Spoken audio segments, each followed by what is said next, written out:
my name is Michael Bosey. Welcome to my podcast, Marketing Without the Marketing, where I try to teach you everything that I know about soft touch content marketing, 10 minutes at a time, and appreciate you being here with me today.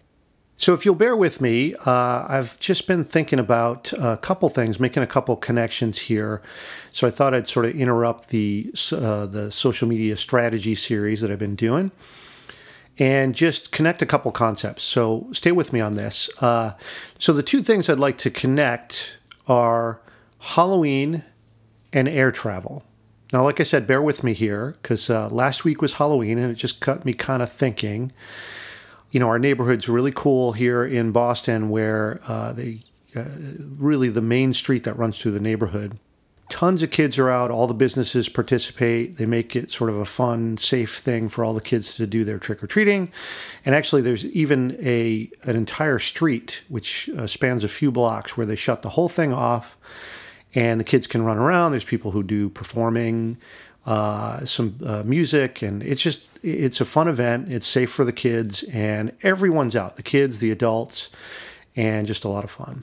But here's what I was thinking, looking around at all the costumes that people dress up in, very creative stuff out there, and you realize that the fun of Halloween is pretending that we're something that we're not, right? So that's dressing up in a costume, being creative about it, expressing that. But, you know, the fun is sort of, hey, you know, who are you? Who are you trying to be? Who are you dressed up as?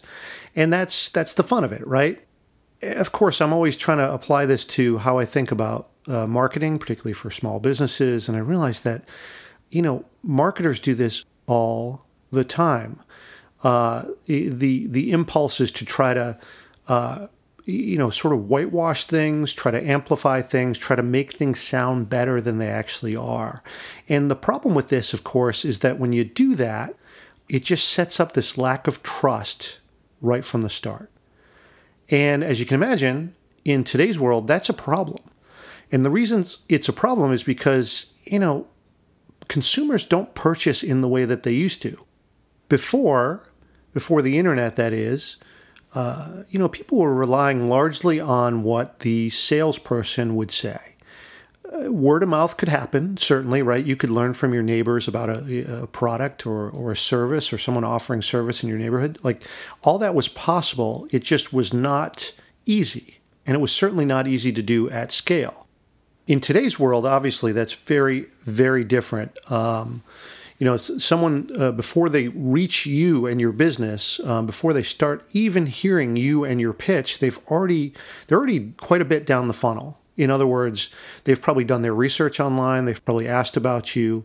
They'll look at your site, certainly, but they'll also try to find out other things about you, reviews, of other folks who have said things about you online. I mean, all this stuff is out there and it's available. And think about that. That means that the consumer, a lot more savvy now, a lot more connected, can learn a lot about you, not from you. This represents a massive change in how we do business. And my contention is that people do business with other people whom they trust, right? This is insanely important for small businesses because think about this, you don't have a ton of money to sort of build up your brand in the national media or to constantly advertise or try to show the benefits of your product. You really do depend on this sort of word of mouth marketing.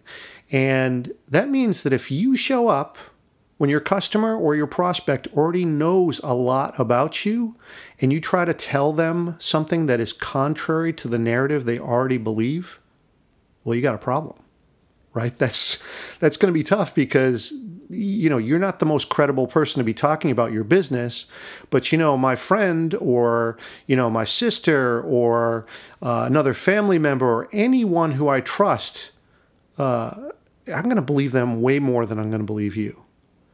All right, so if you follow this podcast, this is not a new topic. I mean, I talk about this a lot, just this sort of authenticity, transparency, trust. It's all important in moving someone from the awareness stage to a legitimate prospect, to a fan, to a purchaser, and then hopefully, if you've done it right, turn them into an advocate at the end, right? Someone who just loves what you do. Now they've experienced it firsthand, and they are ready to willingly and excitedly talk about you and your brand. That's the big win here, right? Especially in the world of digital, because those folks now are empowered to tell the story about you. And guess what? Those are the folks who your prospects are going to find, and you want to empower those guys as much as possible. So if you're talking about your product or service in a different way than those advocates or those other people who are online or are going to get asked about this, that's not the position that you want to be in. So here's the other part of the connection, which is the airlines. Now, the airline industry is easy to pick on for a lot of reasons, and I don't want to get into all of that because it's just way too easy. But the connection that I'm making here is I was on a couple flights recently over the past few weeks, one for vacation and headed out to California for a wedding for two very good friends. And the other was to a conference, the Digital Commerce Summit in Denver. And just kind of watching how they interact with people who are already customers, right? So think about this. When I go to fly, the choices are not unlimited. You pick something largely based on price and the timing and all that. And you think, okay, that's good. I'll pick a flight. So now you've actually paid the money. You're actually a customer. And from there, you're going to have a lot of interactions as a customer with the company, the airline company, right? So for me, that was Virgin Atlantic and United. And here's the thing, you might have your favorite airlines or you might have the ones that you really despise. But to me, really, the thing I want to key in on is some of the things that they do in common. And really one thing in particular that really sort of set me off in a way. Because, you're on the flight, you're a customer, you've paid for your ticket, you've paid your baggage fee, and the next thing that they're going to try to get you is the meals, right? So they're going to try to upsell you to do an in-flight purchase for either drinks or a meal or a snack. Now, you could complain about that because this used to be free, but that's not really the point. To me, it's the way that they talk about it. So they come on the intercom and say, okay, we're going to be coming around with some snacks, some drinks, and some freshly prepared meals. This is where I have the problem. Freshly prepared meals. Now, I know that you want to make this sound enticing so that I'll purchase it, but you just lied to us, right? For $8. That's your goal, right? Is to get $8 out of me. But you just lied to all the folks on the flight. And, that makes me think as a consumer, okay, so that was a lie. What are you going to lie about next?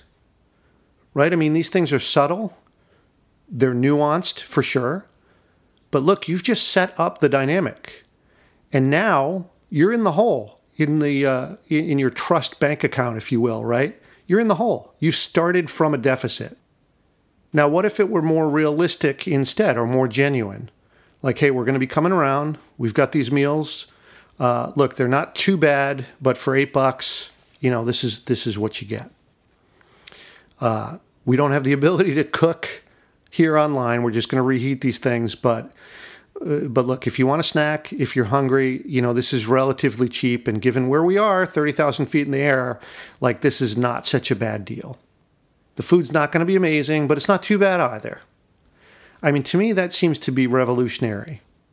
And revolutionary only in the fact that, in the way that we talk about it, right? I mean, this is just being honest, right? I mean, think about this. This was a completely full flight, and a 737 holds somewhere around 200 people, and not one of them believed the lie about freshly prepared meals. There's no kitchen on board. There's no chef. And even if this is the only lie you've ever heard from them, what about the next time you book? What lies are they telling you then? And what about the other airlines? I mean, you don't believe them now either, do you? In other words, you've not only undermined your credibility, but you've hurt everyone else in the process too. You've brought everyone in the industry down. That's not, I mean, look, if you think that's okay, think about this. They're doing the same thing to you, and they're degrading the entire experience. I mean, that's a huge problem. So what's the solution? I mean, obviously, is start by being transparent. Be honest with your customers. You know, this airline example is one thing, and, you know, like I said, nobody believes the lie, but they can all look around and wink at one another or just kind of, you know, shrug or roll their eyes. And that dynamic is tough to recover from, right? And the same thing happens online. People are going to be talking about you, and they're going to want to hear that you're honest with them. And to me, look, I don't care about big companies like United or Virgin Atlantic or American or whatever. That's not what's that interesting to me. To me, it's about small businesses. And small businesses, I mean, really everything that you're doing is trying to build trust with your audience, with your prospects, so that they'll become customers. It's not going to happen immediately, obviously, but they're going to have to sort of hear a consistent message from you. And that consistency is not just, I keep saying the same thing about myself. I mean, that's advertising, right? Just keep saying the same thing, building your brand by, you know, repeating the same thing over and over again until it becomes sort of a mantra, a slogan. I mean, you get the concept with that. But consistency from brand to consumer. So in other words, when the consumer starts to carry the same message that you do, now that's consistent. And consistency can, over time, lead to trust. And of course, that's the dynamic that you want to foster. Now, look, with this Halloween thing, it's fun to pretend, you know, that we're something we're not. But when it comes to marketing, this is just not a good policy, especially for small businesses. Trust is everything. And, you know, I just think it's so much better to start from a point of truth. Be honest about the things that are really great about your product, and be honest about the things that it's not. I mean, that helps a consumer make a decision. And quite honestly, you know, in picking your customers, and I've done a bunch of episodes on this as well, when you're trying to select customers, you want customers who are the right fit. You don't want customers who show up and expect something more from you, if that more is something you're not. I mean, that's setting them up for failure. You can't exceed their expectations at that point. That's not going to be a fruitful relationship. All right, so you get the concept here. It was just a connection that I was making. I thought that I would share it, and hope it gives you something to think about or another perspective on this. But let's see. Next week, I'll get back to the social media strategy series. I think next week I think it's going to be LinkedIn Pulse. I think that'll be next week's topic. So please tune in, please subscribe, and appreciate all the comments, the questions, all the downloads I've gotten recently. Really appreciate you guys giving me your attention, as always. Really means a lot to me. It's awesome. So that'll do it. Thank you very much, and we'll see you next week.